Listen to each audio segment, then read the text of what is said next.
నమస్తే, welcome to ANN. నేను లక్ష్మీనాగ్ నరహర్ శెట్టి. బులెటిన్ల ముందుగా హెడ్లైన్స్. మున్సిపల్ ఎన్నికలపై CM Revanth Reddy Zoom meeting. గెలిచే అభ్యర్థులకు బీఫామ్ ఇవ్వండి అంటూ సూచనలు.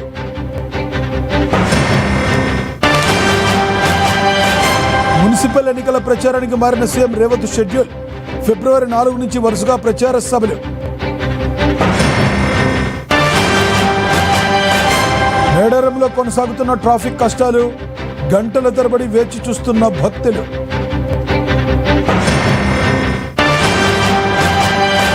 హైదరాబాద్ శివార్లో దారుణం. రైలు కింద పడి ఒకే కుటుంబానికి చెందిన 3 ఆత్మహత్య.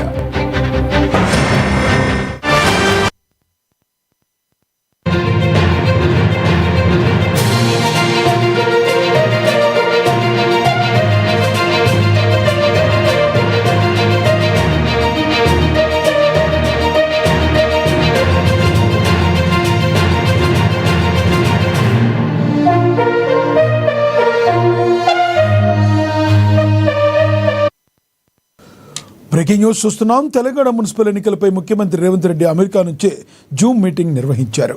ఈ సమావేశంలో TPCC chief Mahesh Kumar Goud, in charge Meenakshi సహా పలువురు మంత్రులు పాల్గొన్నారు.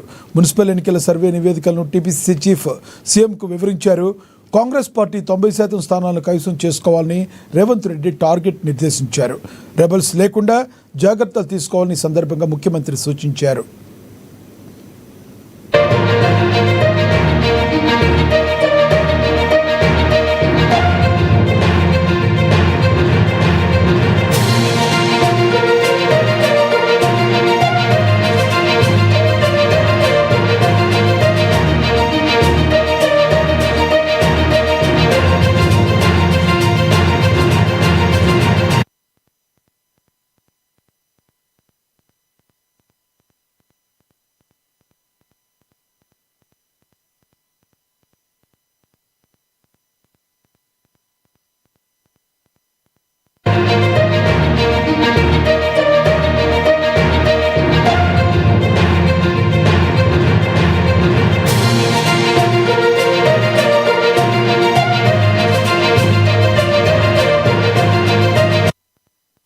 బ్రేకింగ్ న్యూస్ చూస్తున్నాం. మున్సిపల్ ఎన్నికల ప్రచారంపై సీఎం రేవంత్ రెడ్డి ఫోకస్ పెంచారు.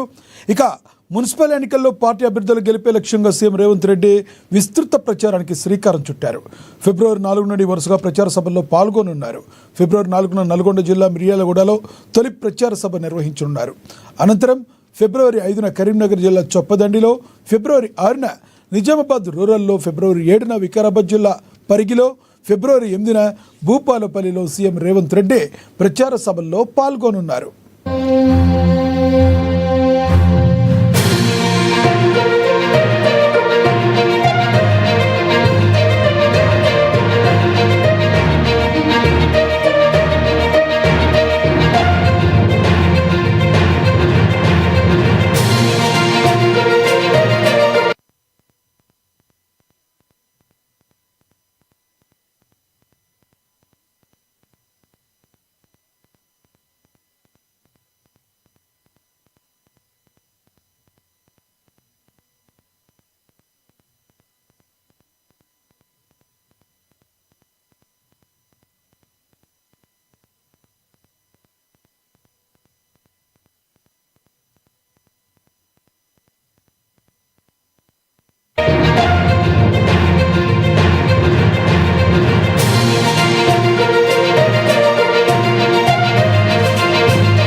బ్రేకింగ్ న్యూస్ చూస్తున్నాం. ములుగు జిల్లా మేడారంలో ట్రాఫిక్ కష్టాలు ఇంకా కొనసాగుతూనే ఉన్నాయి.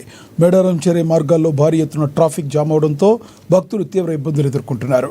మేడారం నుంచి పసరా చేరేందుకు 10 గంటల సమయం పడుతుంది. అలాగే పసరా నుండి తాడ్వాయి చేరేందుకు 4 గంటల సమయం, తాడ్వాయి నుంచి మేడారం చేరేందుకు మరో 4 గంటల సమయం పడుతుంది. ఇక మేడారం జాతరలో క్యూ లైన్లు ఖాళీగా దర్శనమిస్తున్నాయి. వాళ్ళందరూ ఎక్కువ రావాలన్నా.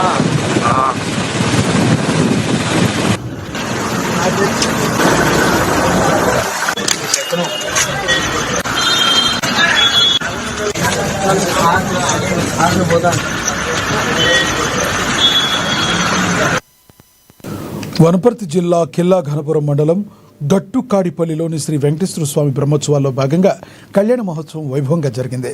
కళ్యాణ మహోత్సవంలో ఎమ్మెల్యే తూడి మేఘారెడ్డి, శారదారెడ్డి దంపతులు పాల్గొన్నారు. స్వామివారికి పట్టు వస్త్రాలు సమర్పించి ప్రత్యేక కైంకర్యాలు నిర్వహించారు. 3 గంటల పాటు సాగిన కళ్యాణ మహోత్సవంలో వేద పండితుల తలంబ్రాలు, జీలకర్ర, బెల్లం, మాంగళ్య ధారణ కార్యక్రమాలను నిర్వహించారు. ఈ సందర్భంగా ప్రజలంతా సుఖ సంతోషాలతో ఉండాలని ఎమ్మెల్యే మేఘారెడ్డి ఆకాంక్షించారు. అనంతరం భక్తులతో కలిసి అన్నప్రసాదాన్ని స్వీకరించారు. ఆయుః ఆరోగ్య ఐశ్వర్యాణ నమః అచ్యుత ప్రియత.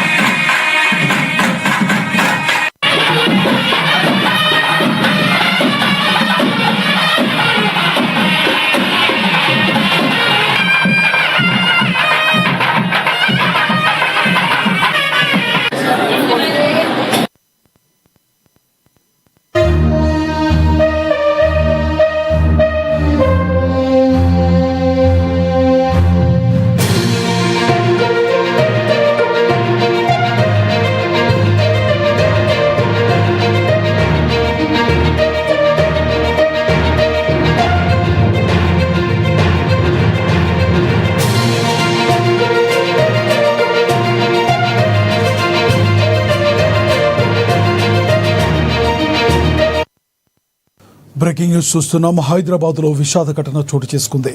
ఒకే కుటుంబానికి చెందిన 3 ఆత్మహత్య చేసుకోవటం తీవ్రమైన కలకలం రేపుతుంది. తెల్లవారుజామున చెర్లపల్లి గట్కేసర్ రైల్వే స్టేషన్ మధ్య రైలు కింద పడి ఓ కుటుంబం బలవన్మరణానికి పాల్పడింది. ఎంఎంటీఎస్ డౌన్ లైన్లో తల్లి, 2 పిల్లలు ఆత్మహత్య చేసుకున్నట్టుగా రైల్వే పోలీసులు గుర్తించారు.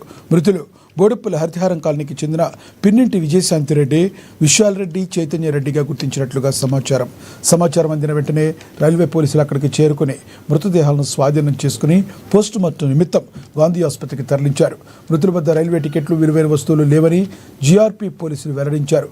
ఈ ఘటనపై పోలీసులు కేసు నమోదు చేసి దర్యాప్తు చేస్తున్నారు.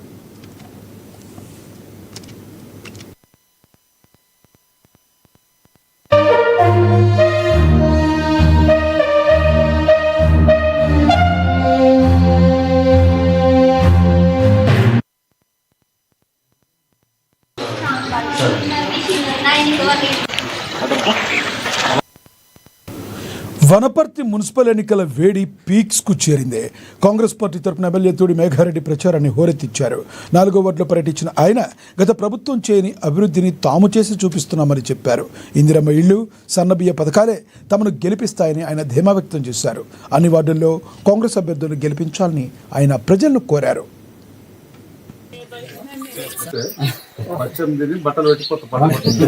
మా క్యాండిడేట్గా శరవంద ఆయన కాంగ్రెస్ పార్టీ డిసైడ్ చేసింది.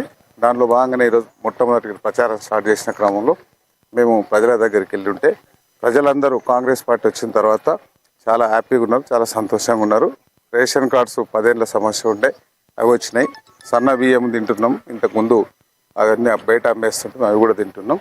ఇందిరమ్మ ఇండ్లు లబ్ధిదారులు కానీ, ఇంకా ఈ గ్రామంలో డెవలప్మెంట్ కానీ, మన ఈ నర్సింగాపల్లికి సంబంధించి కమ్యూనిటీ హాల్ పెండింగ్ ఉంటే అది కూడా కంప్లీట్ చేయడానికి మేము ప్రొసీడింగ్ ఇచ్చున్నాం. దేవాలయానికి 50 లక్షలు ఇచ్చున్నాం. ఈ మొత్తం ఈ వార్డులో మొత్తం చాలా సీసీ రోడ్లు వేస్తున్నాం, ఇంకా కొన్ని చేయాల్సి ఉన్నాయి. దానిలో భాగంగానే ప్రజల అభిప్రాయం తీసుకున్నప్పుడు, ప్రజల దగ్గరికి వెళ్ళినప్పుడు వాళ్ళు పెద్ద ఎత్తున కాంగ్రెస్ పార్టీకి బ్రహ్మరథం పట్టడానికి సిద్ధంగా ఉన్నారు. ఎలక్షన్లు ఎప్పుడు వస్తే అప్పుడు చేకూర్తి మీద ఓటేసి మా అభ్యర్థులందరినీ గెలిపించాలని వాళ్ళు డిసైడ్ అయి ఉన్నారు.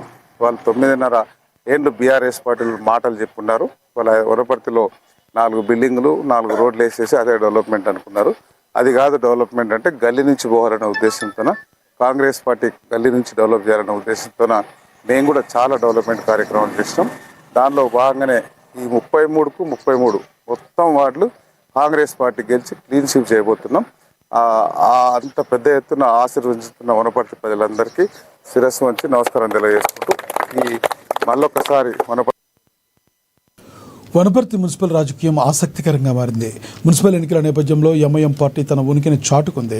ఈ ఎన్నికల్లో పార్టీ తరఫున 3వ వార్డు, 18వ వార్డు, 19వ వార్డుల నుంచి అభ్యర్థులు బరిలోకి దిగుతున్నారని ప్రకటించారు. మున్సిపల్ ఎన్నికల్లో ఎంఐఎం పార్టీకి ప్రజల నుంచి మంచి స్పందన వస్తుందని, ముఖ్యంగా ఎస్సీ, ఎస్టీ, బీసీ, మైనార్టీ వర్గాలు ప్రజలు తమకు మద్దతు ఇవ్వాలని వారు పిలుపునిచ్చారు.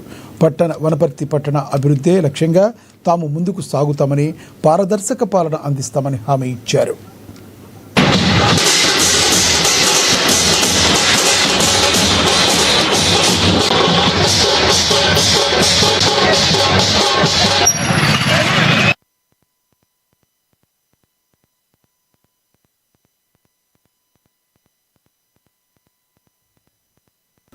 వనపర్తి జిల్లా కొత్తకోటలో బీసీ బాలికల వసతి గృహంలో ఫుడ్ పాయిజన్ ఘటన చోటు చేసుకుంది. రాత్రి భోజనం అనంతరం సుమారుగా 40 మంది విద్యార్థినులు వాంతులు, విరోచనాలు, అస్వస్థతకు గురయ్యారు. అస్వస్థతకు గురైన విద్యార్థులను అంబులెన్స్ ద్వారా ప్రభుత్వ ఆసుపత్రికి తరలించి చికిత్స అందించారు. విద్యార్థుల ఆరోగ్య పరిస్థితిని డిఎంహెచ్ఓ పర్యవేక్షిస్తూ వివరాలు తెలుసుకున్నారు. ఈ ఘటనపై సమాచారం అందుకున్న వెంటనే జిల్లా కలెక్టర్ ఆదర్శ్ సురభి, ఎమ్మెల్యే మేఘారెడ్డి ఆసుపత్రికి చేరుకుని విద్యార్థుల యొక్క ఆరోగ్య పరిస్థితిని పరిశీలించారు. ఈ ఘటనపై అనవసర ఆందోళన అవసరం లేదని, విద్యార్థుల ఆరోగ్య పరిస్థితి ప్రస్తుతం నిలకడగా ఉందని ఎమ్మెల్యే మేఘారెడ్డి స్పష్టం చేశారు.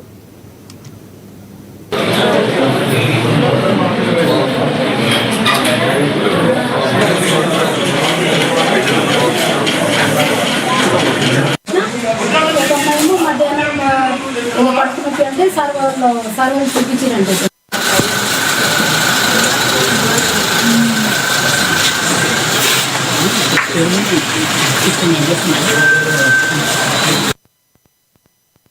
హనుమకొండ జిల్లా న్యూశాంపేటలో అభివృద్ధి పనులు జోరుగా సాగుతున్నాయి. 31వ డివిజన్ పరిధిలో 135 లక్షల వ్యయంతో నిర్మించనున్న ప్రభుత్వ బాలికల బాల సదనం భవనానికి ఎమ్మెల్యే నాయని రాజేందర్ రెడ్డి శంకుస్థాపన చేశారు. సుమారుగా 100 మంది బాలికల వసతి కోసం ఈ భవనాన్ని నిర్మిస్తున్నామన్నారు. భూములను, పర్యావరణాన్ని కాపాడుకోవాల్సిన బాధ్యత మనందరిపైన ఉందని ఆయన స్పష్టం చేశారు.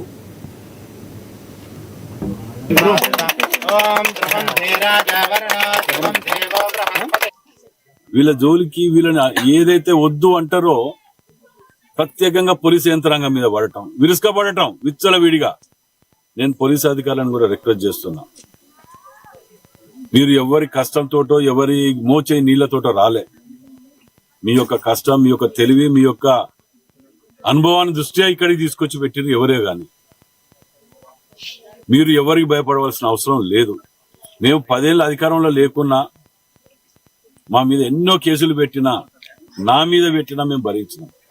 ఇవాళ మేము మిమ్మల్ని రిక్వెస్ట్ చేసేది ఏంటంటే, మేమా ఎన్నడూ ఇది చెయ్యండి అని ఇవాటి వరకు చెప్పలే. 2 ఏళ్లలో ఏ అధికారికి కూడా ఇది కంపల్సరీ చెయ్యాలి అని చెప్పలే. మా దగ్గరకు వచ్చిన రిప్రజెంటేషన్స్ ఇది చూడండి అని చెప్పడం మట్టుకి మా ధర్మం అది. మరి తిట్టినంత మాత్రాన మీ యొక్క ఆత్మాభిమానాన్ని చంపుకొని రేపేదో జరగబోతుంది, వీడెవడో అధికారం, వాడెవడో అధికారం, ఎవడొచ్చినా 5 ఏళ్ల కంటే ఎక్కువ ఉండడు. మీరుండే మీ సర్వీస్ అయ్యే వరకు మీ ఆత్మాభిమానం చంపుకోకండి. మీది ఏది నిజం అనిపిస్తే అదే చెయ్యండి.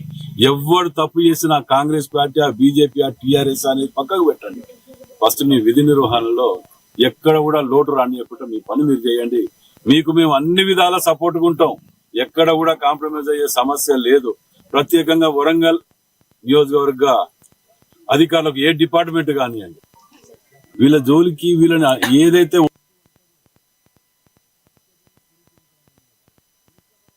మహబూబాబాద్ జిల్లా నామలపాడు జాతర పతాక స్థాయికి చేరింది. గిరిజన సంప్రదాయాల ప్రకారం సమ్మక్క పగిడిద్ద రాజుల కళ్యాణ వేడుకగా నిర్వహించారు.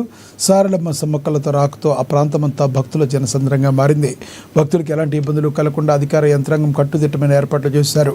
వేలాది మంది భక్తులు బారులు తీరి తమ మొక్కులు చెల్లించుకుంటున్నారు.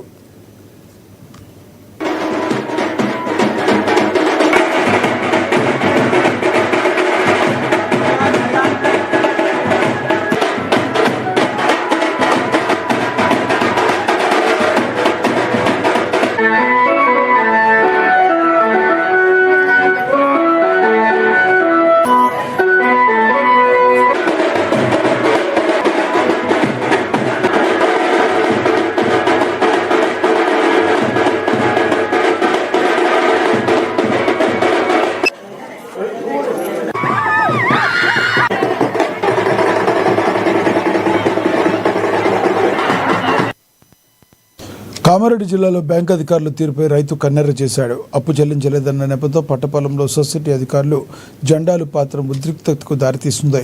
లింగంపేట మండలం మోతే గ్రామానికి చెందిన బాల్ రెడ్డి అనే రైతు 2016లో తన భూమిని తాకట్టు పెట్టి తీసుకున్న లోన్ వడ్డీతో కలిపి 10 లక్షలకు చేరుకుంది. గడువు కోరినా వినకుండా భూమిని వేలం వేసేందుకు అధికారులు సిద్ధమవడంపై గ్రామస్తులు ఆవేదన వ్యక్తం చేస్తున్నారు.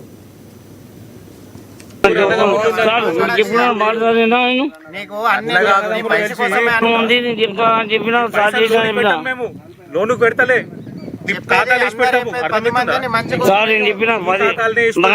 నమ్మకం ఉంటే 10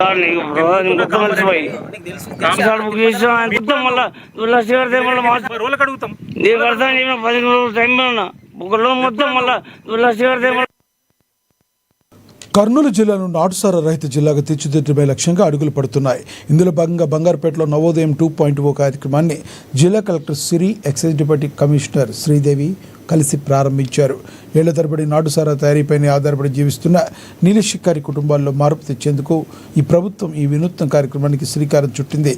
సారా తయారీని వదిలిపెట్టి సమాజంలో గౌరవంగా బతకాలనే ఉద్దేశంతో సుమారుగా 23 మంది లబ్ధిదారులకు 20 లక్షల రూపాయల వ్యయంతో ఆటోలు, పిండి గిన్నెలకు తోపుడు బండ్లు, వివిధ రుణాలను అందించారు. మెప్మా, ఇండియన్ బ్యాంక్ సహకారంతో ఈ ఆర్థిక తోడ్పాటు అందించారు. ప్రభుత్వం కల్పించిన ఈ ఉపాధి అవకాశాలను సద్వినియోగం చేసుకోవాలని కలెక్టర్ సిరి కోరారు. కుటుంబాలను కష్టపడి పోషించుకోవాలని, అక్రమ మార్గాలను వీడి సరైన దారిలో నడవాలని ఎక్సైజ్ డిప్యూటీ కమిషనర్ శ్రీదేవి సూచించారు. Motto and main agenda of Navodayam 2.0. ఇక్కడ బంగారుపేట అనేది మనకి అందరికీ తెలిసిన విషయమే. గత శతాబ్దాలు 20-30 సంవత్సరాల నుంచి అదే వృత్తిలో కొనసాగుతున్నారు. Very highly ID prone area which almost 200 families ఇదివరకు ఉండేవారు. ఇప్పుడు almost we are at the brink of getting success out of Bangarupet నిజంగానే బంగారుపేట అలా మార్చాలి అనే ఉద్దేశంతో we have taken up this programme especially far Bangarupet residents. ఇదివరకు ఆల్రెడీ ఒక 20 బెనిఫిషరీస్కి ఆల్రెడీ ఆటోలు మరియు వివిధ లోన్లు, కిరాణా షాపులు ఇట్లాంటి లోన్లు ఇవ్వటం జరిగింది. ఈరోజు ఇంకొక 20 మందికి 4 ఆటోలు మరి ఇంకొక 2 మిల్లర్స్ తర్వాత లోన్. తిరుమల శ్రీవారి లడ్డూ ప్రసాద్ విషయంలో కూటమి ప్రభుత్వం చేస్తున్న ఆరోపణలు అవాస్తవమని తేలిపోయిందని మాజీ ఎమ్మెల్యే శ్రీకాంత్ రెడ్డి ఆరోపించారు. లడ్డూలో ఎలాంటి కలుషిత కొవ్వు లేదని క్లీన్ చిట్ ఇచ్చిన నేపథ్యంలో అన్నమయ్య జిల్లా రాయచోటి వీరభద్రస్వామి ఆలయం వద్ద వైఎస్ఆర్సీపీ శ్రేణులు 100 టెంకాయలు కొట్టి కృతజ్ఞతలు తెలిపారు. కేవలం రాజకీయ ప్రయోజనాల కోసం ప్రతిపక్షంపై బురద జల్లేందుకే చంద్రబాబు నాయుడు జంతువుల కొవ్వు, ఫిష్ ఆయిల్ వంటి నీచమైన ఆరోపణలు చేశారని మండిపడ్డారు. పవన్ కళ్యాణ్ సైతం వాస్తవాలు తెలుసుకోకుండా మెట్లు కడిగి అనవసరంగా హంగామా చేశారని చెప్పుకొచ్చారు.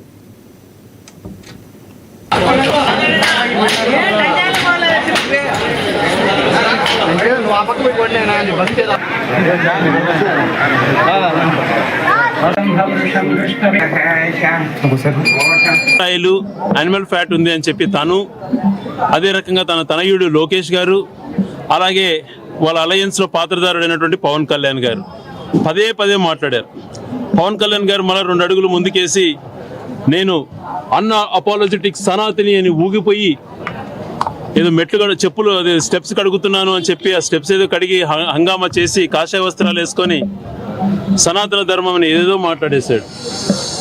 నిజంగా ప్రతిపక్ష పార్టీలో ఉన్నటువంటి మేము ఎందుకు వీళ్ళు ఇలా అరుస్తున్నారు అని చెప్పి, ఎందుకు ఇలా దేవుడితో రాజకీయం చేస్తున్నారని చెప్పి చాలా బాధపడ్డాం.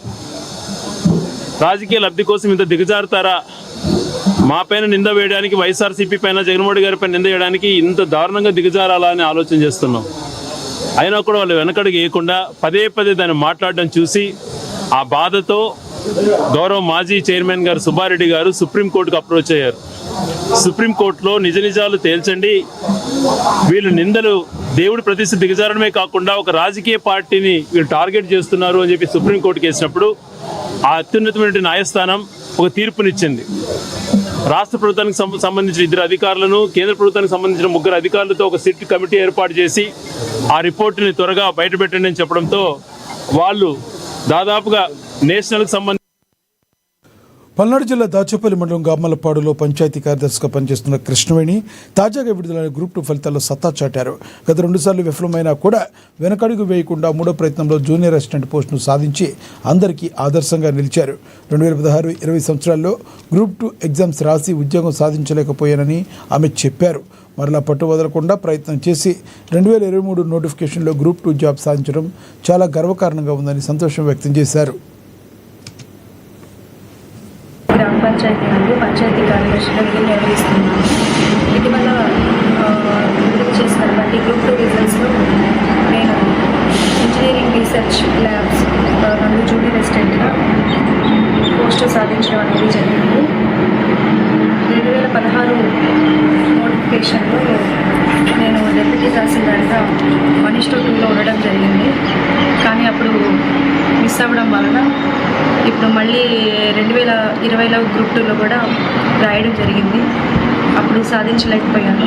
ఇప్పుడు 2023 నోటిఫికేషన్లో గ్రూప్ 2 ఫలితాల్లో నేను జూనియర్ అసిస్టెంట్గా ఇంజనీరింగ్ రీసెర్చ్ ల్యాబ్స్లో జాబ్ సాధించడం చాలా గర్వకారణంగా ఉంది. అలాగే ఇప్పటివరకు గ్రామ పంచాయతీ కార్యదర్శిగా పలు గ్రామాల్లో నేను కార్యదర్శిగా పనిచేశాను. కార్యదర్శిగా పనిచేస్తున్న క్రమంలో నేను చాలా నేర్చుకున్నాను. గ్రామ పలు అభివృద్ధి కార్యక్రమాల్లో కూడా పాల్పంచుకోవడం అనేది. ఇప్పటివరకు ఈ గామలపాడు గ్రామ పంచాయతీలో చాలా అభివృద్ధి కార్యక్రమాల్లో నేను భాగంగా ఉన్నాను. ఈ విషయంలో చాలా గర్వంగా ఉన్నది. ఇప్పటివరకు నాకు సహకరించిన గ్రామస్తులకు కానీ గ్రామ పెద్దలందరికీ, గ్రామ సర్పంచ్ గారికి నా కృతజ్ఞతలు తెలియజేస్తున్నాను. పల్నాడు జిల్లా పిడుగురాళ్ల ప్రభుత్వ మెడికల్ కాలేజీ విషయంలో MLA Yarapatineni Srinivasarao good news చెప్పారు. ఈ కాలేజీని ప్రభుత్వమే నేరుగా నిర్వహిస్తుందని ఆయన స్పష్టం చేశారు. కాలేజీ అప్గ్రేడేషన్తో పాటుగా మొత్తంగా 837 పోస్టుల కేటాయింపునకు సంబంధించి ప్రభుత్వం జీవో విడుదల చేసిందన్నారు. ఈ ఏడాది నుంచే 100 MBBS సీట్లతో తరగతులు ప్రారంభమవుతాయని వారు పేర్కొన్నారు. ఇప్పుడు 330 బెడెడ్ నుంచి 420 బెడ్కి అప్గ్రేడ్ చేశారు. అంటే 90 బెడ్స్ని పెంచారు ఈ జీవోలో. అదేవిధంగా మెడికల్ కాలేజీ పోస్టులు 237 పోస్టులు మెడికల్ కాలేజీ పోస్టులు కొత్తగా శాంక్షన్ ఇచ్చారు. అదేవిధంగా జనరల్ హాస్పిటల్కి 600 పోస్టులు మంజూరు చేశారు. సో రెండు కలిపి 837 పోస్టులు medical and non medical teaching staff అందరు కలిపి, ఇంక్లూడింగ్ నర్సింగ్ స్టాఫ్ అందరూ కలిపి ఆ మెడికల్ కాలేజీకి 837 పోస్టులు జీవో నెంబర్ 4లో రాష్ట్ర ప్రభుత్వం ఇచ్చి దాన్ని మొన్న క్యాబినెట్ అప్రూవల్ కూడా తీసుకున్నారు. మీకు ఆ క్యాబినెట్ అప్రూవల్ ఇది కూడా మీకు ఇస్తారు మీడియా. అదేవిధంగా 26-27 అకాడమిక్ ఇయర్కి 100 MBBS సీట్లు కూడా తీసుకోవడానికి ప్రభుత్వం నిర్ణయించింది.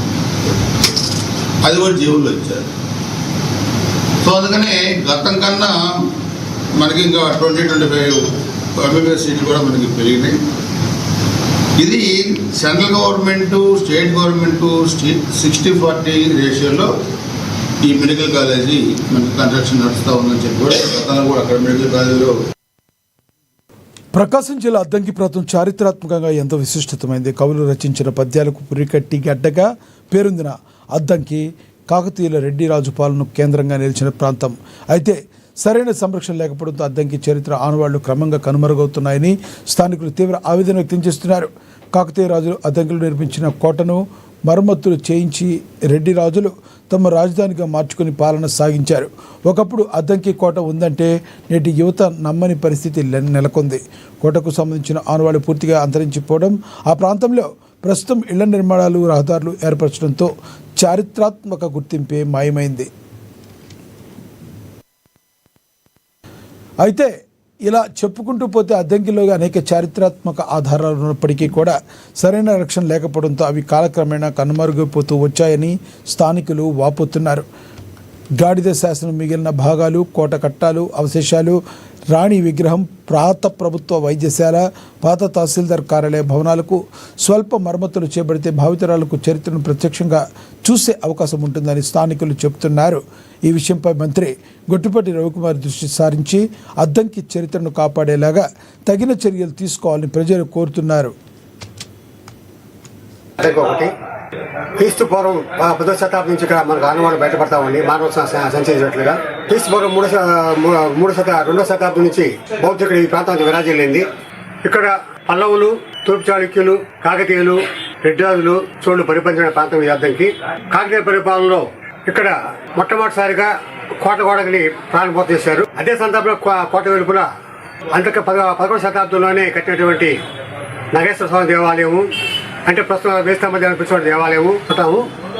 దాదాపుగా 1970 వరకు ఆ శాసనం దాదాపు భూమి మట్టానికి పైన 3 అడుగులు ఉండేది.